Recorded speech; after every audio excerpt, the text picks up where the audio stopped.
Empezaré citando un fragmento del ensayo La nueva política económica en los tiempos del coronavirus, escrito por nuestro presidente el 15 de mayo pasado.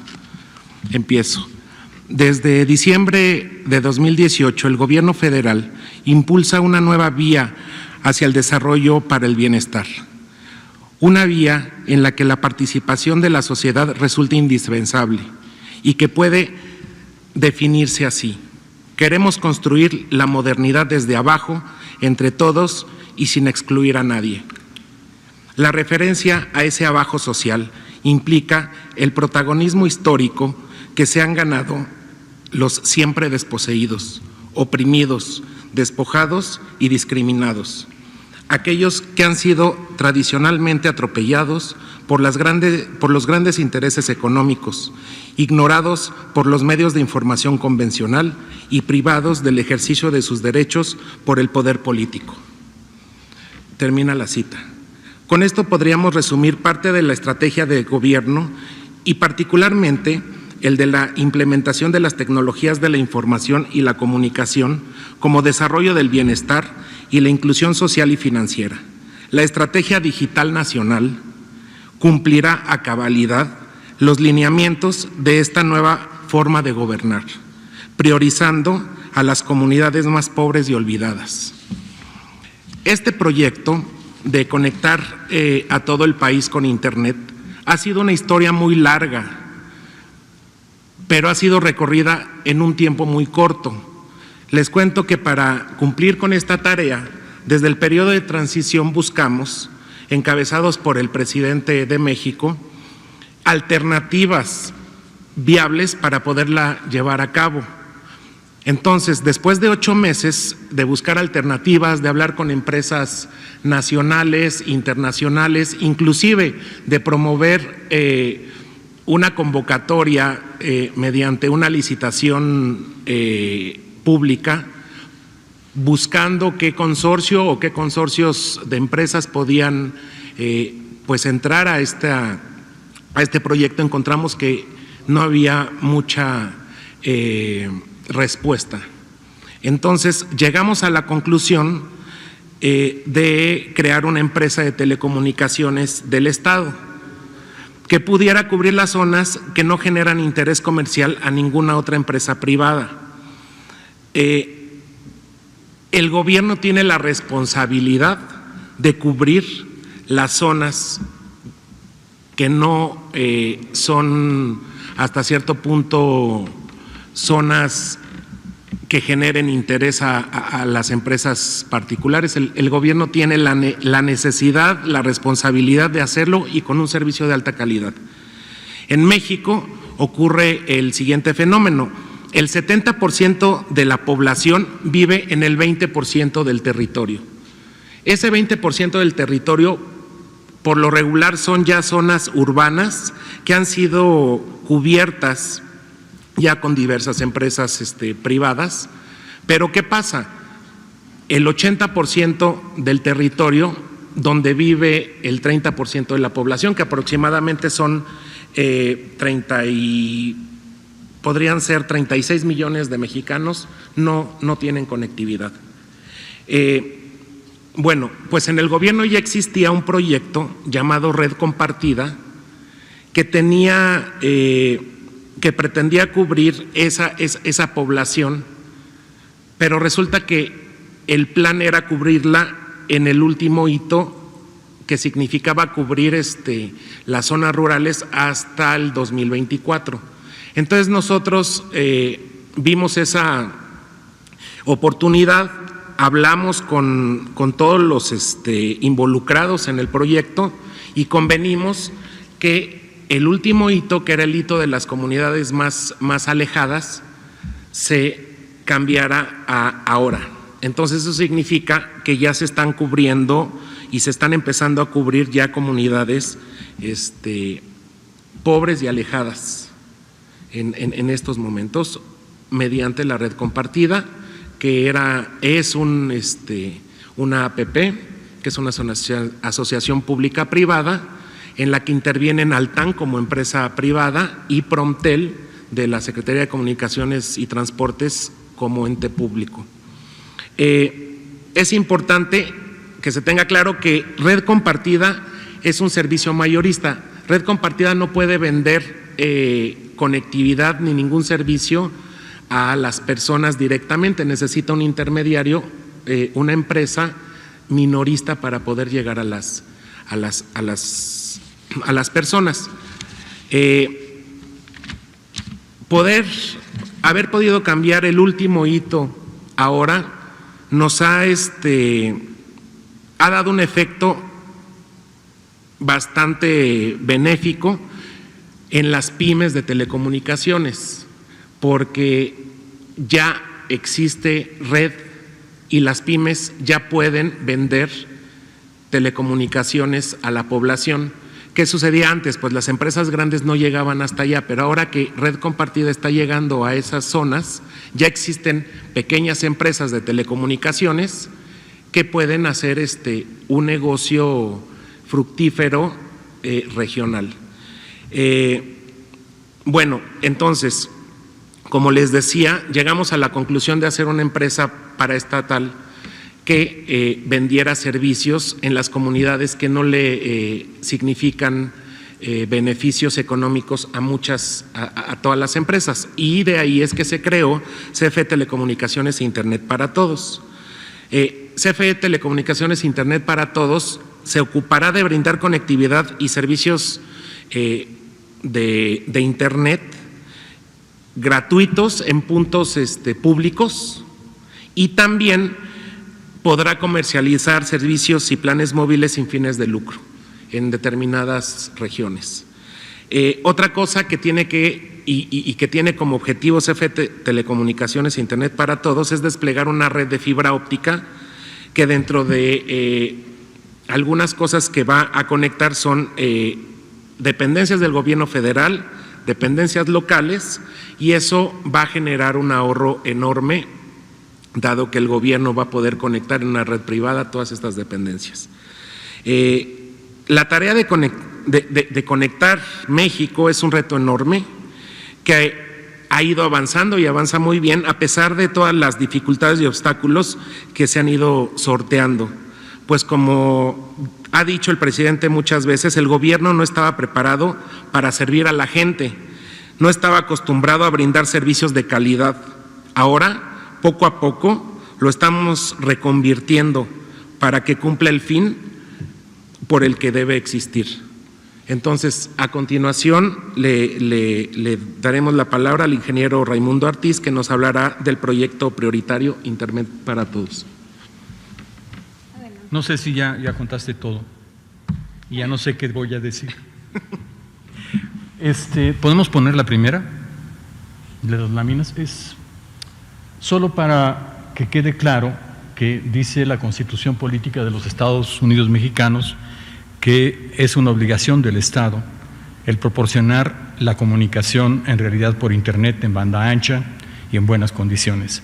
Es como si hablara, ¿se acuerdan de aquello que dice el presidente todos los días hoy y cada día lo ha dicho en las últimas semanas?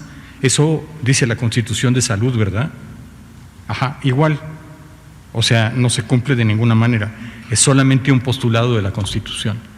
Es de la Constitución, pero además el Instituto de Comunicaciones, el de Telecomunicaciones y Radiodifusión, el moderno, de la época neoliberal, tiene esa ley, y en esa ley se vuelve a repetir que es una obligación del Estado el hacer lo que no hace. El objetivo prioritario de la empresa esta del Estado es precisamente que el Estado haga lo que la Constitución y las leyes dicen, y es proporcionar un sistema que permita la conectividad de la inmensa mayoría de la población. Cuando se mide el avance de Internet en México, como se ha estado midiendo, se mide siempre en qué porcentaje de la población tiene acceso. Y hoy tiene acceso casi el 60% de la población, que por supuesto vive en el 25% del territorio en números redondos. Eso quiere decir que el país no está comunicado de ninguna manera, y la población está más o menos comunicada, la población, digamos, que vive en zonas desarrolladas del país. Lo trágico del asunto viene siendo que la cantidad de personas que viven fuera de ese país de casi primer mundo es del tamaño de muchos países del mundo, mucho más grande que muchos países del mundo. O sea, estamos hablando de más de 30 millones de mexicanos que de ninguna de las maneras podemos aceptar hoy en día que vivan en un siglo que no es el nuestro. El presidente, haciendo memoria, y lo ha dicho muchas veces en público, de cómo es que la Comisión Federal de Electricidad nació, justo cuando las empresas privadas dejaron de llevar a los últimos pueblos del país la electrificación porque ya no era rentable. Eso mismo es lo que ha sucedido. Como no es rentable desde el punto de vista de comunicaciones, comunicar al país en esas zonas, pues simplemente no se comunica. Siendo el objetivo prioritario de esta nueva empresa hacer eso, pues podemos pasar a la siguiente. Verán que dice que lo mismo que dije yo, pero lo dicen más bonito, ¿no? Yo creo que nos vamos a pasar directamente a la ejecución del programa prioritario, que es la creación. Pásense unas dos, por favor. Eso. Creamos la empresa el 2 de agosto, con personalidad y patrimonio, etcétera, etcétera. Eso quiere decir que la empresa es como muy, muy nueva y muy joven, y más joven todavía si lo vemos desde el punto de vista estatal, porque para que un trámite ocurra, tiene que ocurrir mucho tiempo. Entonces, nos ha llevado mucho tiempo el poder hacer que esta empresa tenga, digamos, todas las características para hacerla operable. Estamos muy cerca de ser operables del todo. Sin embargo, en el camino, lo que se hizo es obtener el título de concesión para la compañía de parte del Instituto Federal de Telecomunicaciones, que es un asunto muy importante porque es lo que nos permite trabajar en un marco legal de acuerdo con las leyes actuales. En esa concesión, si la podemos pasar, ese es el título.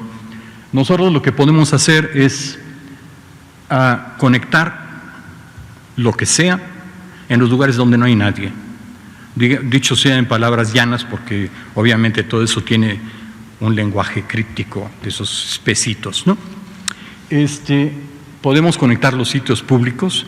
Los sitios públicos son cualquier ente de gobierno, en realidad, como las instituciones educativas, las instituciones de salud, las oficinas de gobierno, de todos los niveles de gobierno, los centros comunitarios, los espacios abiertos públicos y programas públicos. Hay locales destinados a programas públicos que también pueden conectarse. Básicamente eso nos da un espectro enorme de lugares donde nos podemos conectar. Lo importante es que nos podemos conectar en todos los lugares donde no hay nadie. Y es ahí en donde, tal y como lo venía diciendo Emiliano, podemos pasar la siguiente para que vean que, bueno, registramos la marca y creamos la estructura financiera, jurídica y administrativa de la empresa productiva del Estado, que, digo, es de suponerse que eso hicimos. Y yo quería llegar un poco más acá a lo que es el asunto de Altán Redes, que es la asociación con la red compartida de la que les habló Emiliano.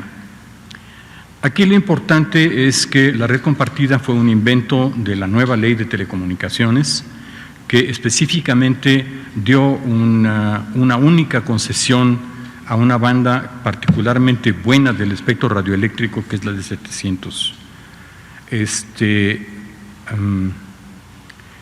Es una banda que es particularmente buena, tiene muchas bandas dentro, o sea, no es una sola, sino hay muchas frecuencias, y esas muchas frecuencias son muy rentables porque permiten una cobertura a un ancho de banda muy grande en distancias relativamente grandes, lo que hace que sea digamos, un espectro radioeléctrico particularmente rendidor desde el punto de vista económico, para ponerlo claro.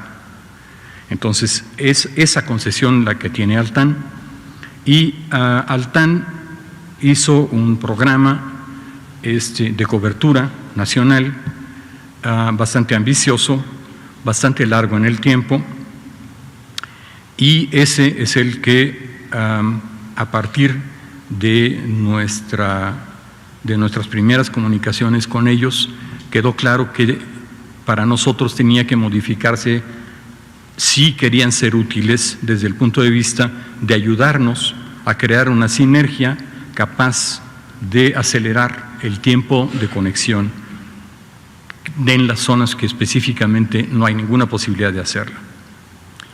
Ellos entendieron que eso tenía muchas ventajas estratégicas, incluso para ellos, por muchas razones, hasta financieras, porque ellos se vieron obligados, de acuerdo con los contratos, a depositar grandísimas cantidades de dinero para que cuando ellos tuvieran que cubrir los lugares donde no había posibilidades de cubrir, tuvieran los recursos esos para poder cubrir esos lugares que no eran negocio.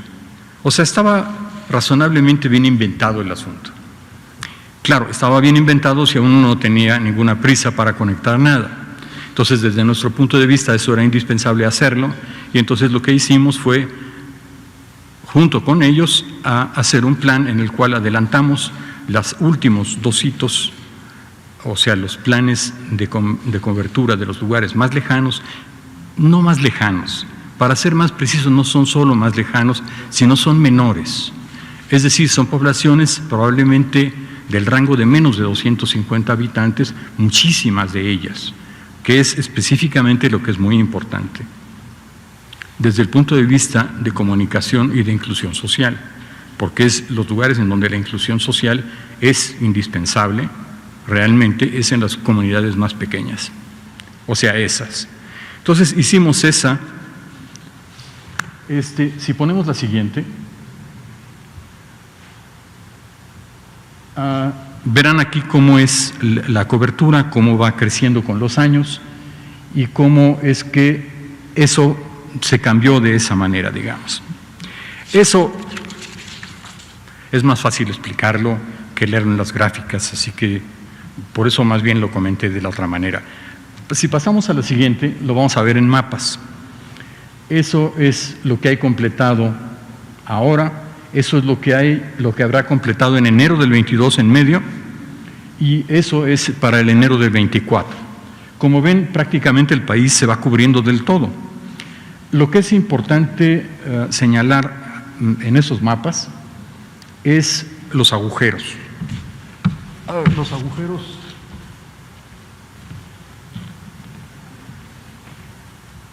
Ya sé, se me olvidó el micrófono. Acá le van a los agujeros están acá. O sea, esta zona de aquí, el centro del sureste, es precisamente una zona de Oaxaca, como todos sabemos, una zona de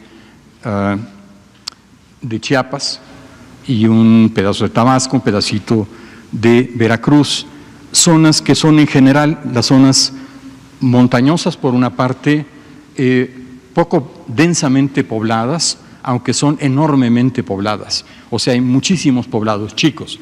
Basta recordar el número de estos, espero que no se empiecen a hacer algo entre ellos.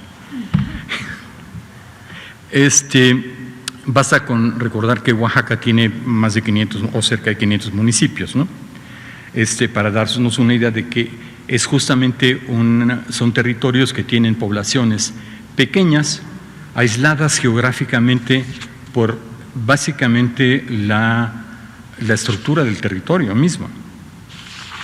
Entonces, son las zonas en las cuales tenemos que trabajar más. Bien, el asunto con Altán fue progresando. Hicimos una serie de pruebas de verificación que están en la siguiente hoja. Si la ponemos por ahí. Sí, eso es exacto.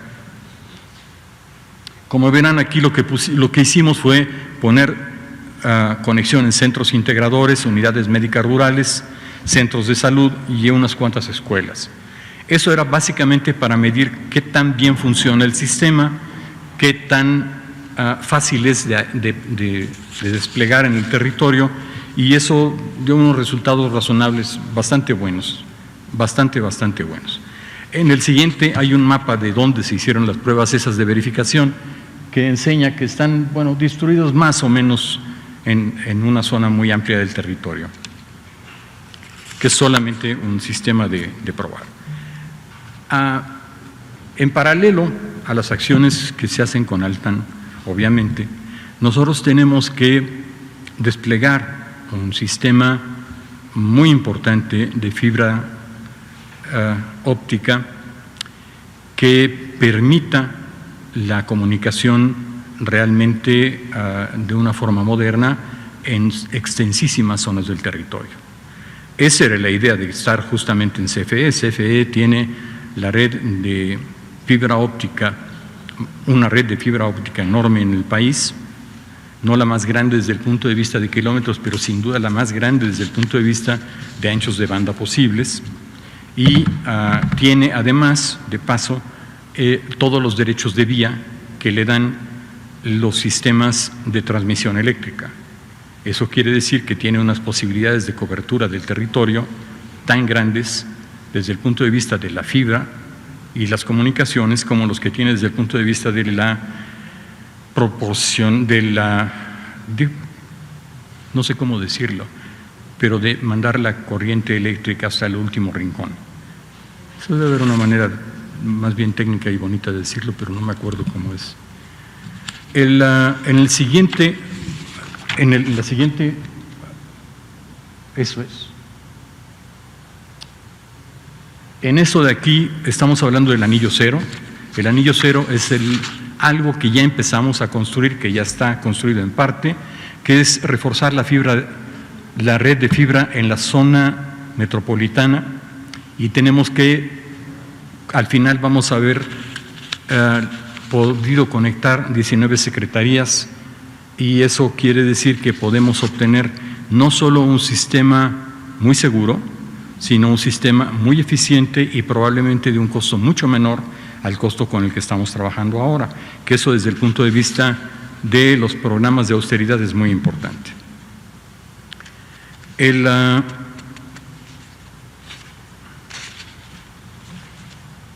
Ponemos el siguiente porque yo los fui cambiando y creo que puse uno que no era.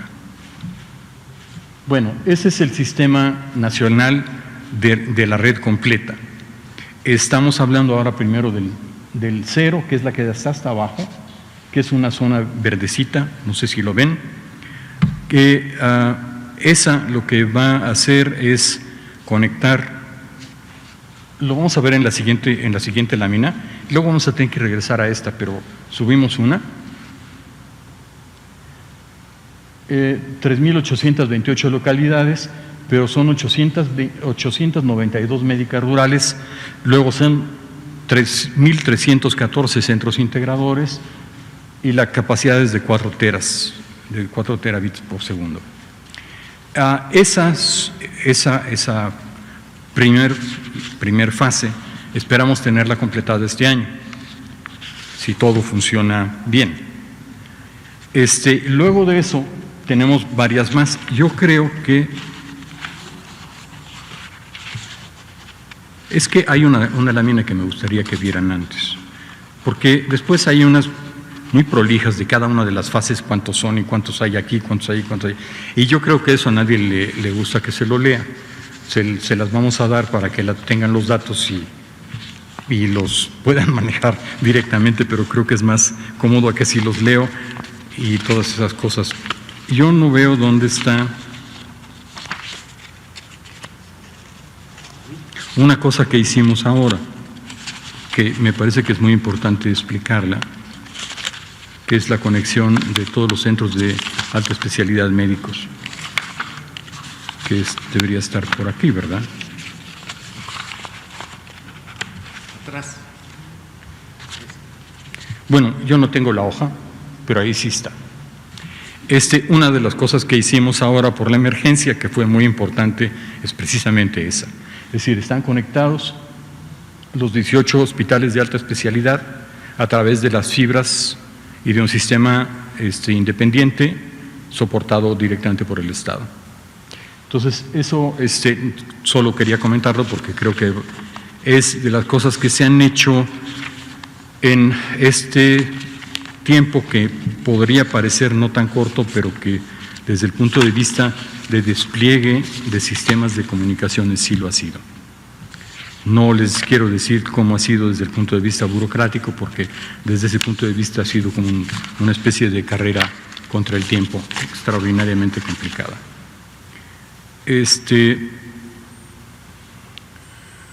Yo creo que estamos a punto de pasarnos en el tiempo. Entonces, creo que nos podemos saltar a la última lámina, que viene siendo, no, a la última no, a la penúltima, perdón. Y si hay otra que diga gracias, también sáltensela para atrás. Ah, esa de ahí. Que eso es lo que dijo Emiliano al principio, precisamente, que es, digamos, es la forma en la que entendemos que nuestro trabajo está incluido en el Programa Nacional de Gobierno y como parte fundamental de los programas prioritarios. Está atrás de los programas prioritarios, de la mayoría de ellos estamos atrás. Estamos atrás de todos los sistemas de distribución de los recursos en el territorio, ya sea directamente desde el punto de vista de la comunicación con el personal de servidores de la nación, con personal de los bancos, con los sistemas de seguridad. Entonces estamos, digamos, más o menos imbricados en todo lo que es la infraestructura de comunicaciones estatal, en una fase, digamos, primera de desarrollo, pero que ya tiene muchos puntos conectados y estamos conectando más. Eso es lo que entendemos que tenemos que hacer. Hablaba Emiliano hace un momento de que en las zonas en las que hay zonas en las que nosotros podemos empezar a vender telefonía celular, que son las zonas de las cuales ahora hay cerca de 20 y tantos mil puntos ya conectados en diferentes comunidades pequeñas, en donde podemos empezar a vender sistemas de comunicación telefónica o de computadora sin ninguna clase de problema, a través del uso de la red compartida y de la concesión que tenemos específicamente hoy en día. Yo creo que eso es básicamente lo que queríamos comentarles el día de hoy, así que Muchísimas gracias. Creo que nos queda claro el enorme esfuerzo y sobre todo la importancia que tiene la conectividad en nuestro país. Hemos venido viendo a través de los últimos días elementos que forman parte de esta estrategia. Uno era el Banco del Bienestar, lo veíamos el domingo, y que justamente hablaba de la importancia de tener no solo esa presencia a través de sucursales, sino la conectividad. También hemos hablado de las transferencias directas y de la posibilidad de la gente para poder acceder, y no solamente en términos de los programas, sino educativos, incluso en temas laborales, que permita conectar todas esas regiones hoy pues que no tenían esta posibilidad, por lo menos no a corto plazo. Habiendo concluido esta parte, pasamos, si les parece, a preguntas y respuestas. Primero acá con el compañero, adelante. ¿Qué tal? Buenas tardes. Carlos Guzmán de ABA Noticias. Dos preguntas. La primera, ¿nos puede hablar un poco de la velocidad de conexión que tendrá este sistema de Internet de la Comisión Federal de Electricidad? ¿Qué velocidad tendrá en cuanto a conectividad? ¿En 20 megas, 10 megas, 1 giga por segundo? ¿Cuál es la conectividad que se tendrá? Y en el caso de esta zona cero, ¿nos puede detallar un poco qué comunidades, a manera de ejemplo, tendrán este servicio junto con el de telefonía celular? Gracias. Ese último cacho no me quedó nada claro. El primero, sí. A ver, ¿qué comunidades qué? Un ejemplo, si nos puede poner de ejemplo algunas comunidades que de inicio se van a ver beneficiadas. Sí, eso no sé si me la sé de memoria, creo que no. ¿Tú sabes algunas? Sí, es que la verdad es muy complicado acordarse de los por varias razones. La primera de ellas es porque primero empiezan siendo un proyecto, tal cosa que se llama de una manera que difícilmente uno lo puede volver a repetir, ya sea porque se llama San Felipe de algo, y de esos hay muchos, o porque el algo es muy complicado. Ajá. Al respecto, estamos por liberar un mapa. Ajá. Por otro lado, para tener preciso dónde es que ya están, en la página de Promtel, que es el promotor de telecomunicaciones de SCT, viene un mapa. Entonces, nosotros vamos a hacer todo lo posible por pasarles las ligas donde específicamente viene qué comunidades ya están conectadas. Estamos platicando también con Altam para que ellos liberen un mapa donde se van pintando los hitos, y eso no va a pasar de estas 2 semanas. Sí, entonces, va a haber un mapa y van a estar los sitios específicamente numerados donde ya hay cobertura. La velocidad en realidad es banda ancha. La velocidad que va a dar o que da la red compartida es la velocidad que puede dar 4G, y nosotros de forma paralela con los proyectos que vieron, que también son conexiones de fibra, daremos la velocidad que puede dar en los zonas públicos, pues un access point Wi-Fi, y estamos viendo también poder llegar a domicilios, pero esos serían los próximos planes que también se anunciarían. Pero en términos generales, la velocidad que dan los dispositivos móviles son las velocidades máximas que puede dar 4.5G. Y en el caso de esta parte que mencionaba aquí, la otra persona, de la parte de telefonía celular, yo había escuchado la parte de fibra oscura de la Comisión Federal de Electricidad, esa es bastante conocida, que se tenía ya atendida, se tenía en muchos puntos del país, pero esta parte de la telefonía celular me parece novedosa. ¿Cómo se va a hacer a través? ¿Sería a través de la misma red de CFE? ¿Sería a través de infraestructura compartida con alguna telefónica? ¿Cómo sería? No, es el mismo sistema de roaming igualito a todos los demás. O sea, no tiene, en ese caso concreto, tiene poco que ver con las partes de CFE. De hecho, no tiene nada que ver en términos generales. En términos específicos podríamos decir que hay algunas partes que coinciden en algunos centros de transporte, pero eso pasa con cualquiera, porque hoy en día todas las redes que se usan en el país tienen algún pedazo que es compartido dentro de la infraestructura de CFE, pero digamos, es un problema es más bien un detalle técnico que no cuenta desde el punto de vista global, ¿no? Yo no sé si eso contesta las preguntas. Digo, Emiliano contestó las 2 preguntas. Exacto. Así que me parece que está claro. Sí. Lo de la velocidad van desde 5 megabits hasta 50 megabits, dependiendo el tipo de conectividad. Pero de la conexión y el número de abonados. O sea, es de esas cosas que es meterse en discusiones teóricas complejas. Para resumir rápido. Adelante. ¿Qué tal? Buenas tardes, Lisbeth Álvarez, del diario Basta y Grupo Cantón. Pues hace rato acaban de mencionar que ante la emergencia de la pandemia se requirió la conexión en 18 hospitales. Saber si también se pensó en que los niños se tenían que ir a casa y bueno, iban a hacer sus clases en línea. Entonces, bueno, hoy por hoy varios se quejan inclusive de no poder acceder pues a una red, ¿no? Entonces, nada más a ver si también se pensó en esa situación en que los niños tendrían que ir a su casa a estudiar sus clases pues en línea y tenían que tener internet.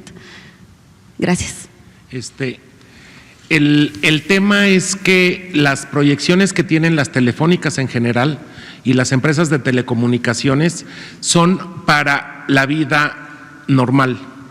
Ahora lo que sucedió fue que hubo una saturación en muchos lados, no solo en México, sino es un fenómeno a nivel internacional, donde las personas pues empezaron a consumir de forma de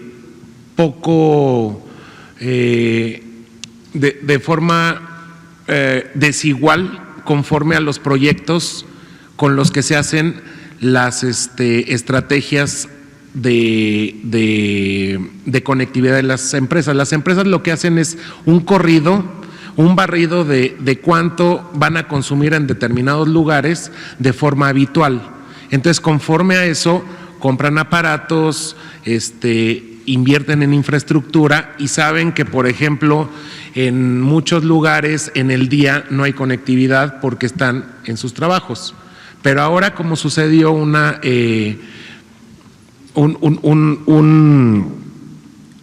gente está en donde no estaba. Sucedió O sea, una actividad completamente inusual para los programas de telecomunicaciones de las empresas. Sí empezó a haber una saturación donde no debe de haber saturación, pero fue por la excepción del caso, y eso pasó en todos lados. En México, la verdad, no se vio mucho, aunque sí hay lugares donde se quejan.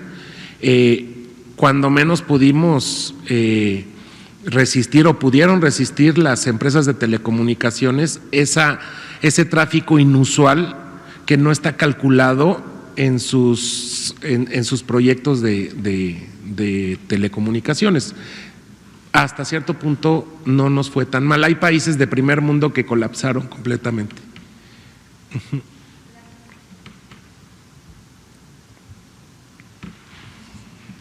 Hola, Andro Aguilar para Pie de Página. Mi pregunta es si este plan prioritario o este plan más bien a mediano plazo es viable para que esta conectividad a Internet y a telefonía móvil de la empresa del Estado pueda competir. Mencionaba usted que era sin fines de lucro, es decir, para el usuario normal puede competir en un futuro con empresas privadas en cuanto a precios para el consumo del usuario. Hay un montón de condicionamientos legales para que no puedas dar precios que no sean, desde el punto de vista competitivos, no sean, digamos, suficientemente equivalentes. O sea, hay como una serie de reglas de la Comisión de Competencia que te limitan a las cosas que puedes ofrecer. Es decir, eso que pareciera ser que es un mercado de competencia, quiere decir que es un mercado de competencia y está todo lleno de reglas para que la competencia sea en las mismas condiciones. Como las mismas condiciones realmente no ocurren, entonces las competencias se vuelven sesgadas, tan sesgadas que el resultado final hoy es que tenemos un grado de concentración en el sistema de telecomunicaciones igual al que teníamos antes de las reformas. Es decir, las reformas funcionaron muy poco bien desde el punto de vista de para qué eran teóricamente. Eso en realidad pareciera no contestar tu pregunta, pero sí está en el fondo de ella. No vamos a poder ofrecer algo que sea terriblemente competitivo si no vamos a tener que limitarnos a ofrecer las cosas en dos lugares. Primero, en todos los lugares en los que son lugares públicos, en donde no hay competencia posible y en donde no hay fines de lucro, ya de entrada. En los lugares que son gratuitos, porque tampoco hay fines de lucro y nadie lo va a poder hacer. Y eso es muy importante porque es, digamos, tratar de hacer una equivalencia de lo que ocurre en la Ciudad de México hoy con los sistemas que hay de comunicación que existen instalados, poderlo hacer en localidades pequeñas o en ciudades no tan importantes. Eso también nos lo permite hacer. Entonces, digamos, hay todo un espectro de cosas en las que podemos competir porque la competencia no es atractiva desde el punto de vista económico, ¿sí? Pero no podemos competir en los lugares en los que tengamos que hacer algo que implique dar precios preferenciales a nadie, en ninguna condición. No sé si eso está suficientemente claro, pero esas son las reglas. Gracias. Bueno, adelante, por favor. Sí. Gracias, buenas noches. Tardes todavía. Bianca Aguirre de Notimex TV. Preguntarles, bueno, comentan que fue en 18 hospitales durante esta pandemia que se está viviendo, esta conectividad. ¿Cómo es que la gente puede tener este alcance, dado que los familiares, bueno, pues también necesitan estar comunicados, ¿no? Y obviamente pues la economía a veces no lo permite, y más en estos momentos. Y bueno, de acuerdo al mapa que nos presentó, ¿por qué en la zona norte no se ve tanta cobertura? Porque veíamos en la zona sur hay más, pero en la zona norte no se ve tanta. Por favor, muchas gracias. La primera razón es porque la cobertura privada en la zona norte es más grande. O sea, de entrada, digamos, está más cubierta la zona norte que el centro y el sur. Entonces es por eso que, digamos, prioritariamente se hace de esa manera. En el despliegue total no es así. En el despliegue total vamos a ir a un montón de lugares que están en el norte. De hecho, no sé si se acuerdan del mapa, está lleno de fibras que cubren el norte, muy, muy bien, ¿no? Sí, va a haber una cobertura muy homogénea en ese sentido, pero prioritariamente estamos tratando de cubrir los lugares donde no hay nada, y donde no hay nada es en donde tenemos más posibilidades de dar servicios más completos. Entonces, digamos que la primera razón es nuestro permiso desde el punto, nuestra concesión desde el punto de vista de telecomunicaciones nos lleva a hacer primero en donde no hay nadie, que también queremos hacerlo ahí, ¿no? Así la pedimos. ¿Y de los hospitales? Los hospitales, por cierto, sí son prioritarios para ser conectados y van a conectarse prácticamente todas las clínicas rurales y todos los hospitales del país en los próximos meses, muy rápidamente. En realidad yo creo que es una cuestión de muy poco tiempo. Tenemos ya bastantes más conectados hoy en día y vamos a conectar muchos más en las próximas semanas. Es muy importante y en eso estamos procurando tener un sistema de internet abierto en cada una de las zonas públicas, de tal manera que la gente se pueda comunicar con teléfonos inteligentes desde ahí mismo a sus casas y dar información que es, digamos, muy importante desde el punto de vista de salud. ¿Cuál es el nombre de esta ruta para que ellos puedan conectarse, encontrarla rápidamente? No, es la nuestra, es Internet para Todos, es Así dice. Telecomunicaciones e Internet para Todos. Ok, muchas gracias, qué amable. Pues seguirán acompañándonos los compañeros porque vamos a seguir presentando aquí todos los avances, así que ya les tocará a ellos regresar para irnos contando cómo va avanzando en términos de cobertura. Esto que es un reto gigantesco, pero que es una deuda histórica, sobre todo para justamente todas estas regiones del país que pues se han visto olvidadas y también que en términos, digamos, de marginación no se ha logrado esta integración. Decir varias cosas, es integrar al país, pero también entiendo que la cobertura gratuita en lugares públicos, como bien aquí se señalaba, carreteras, plazas públicas, centros de salud, hospitales, escuelas, de manera tal que pueda haber este acceso igualitario para todas y para todos. Así que los vamos a seguir contando con su presencia para que nos vayan contando.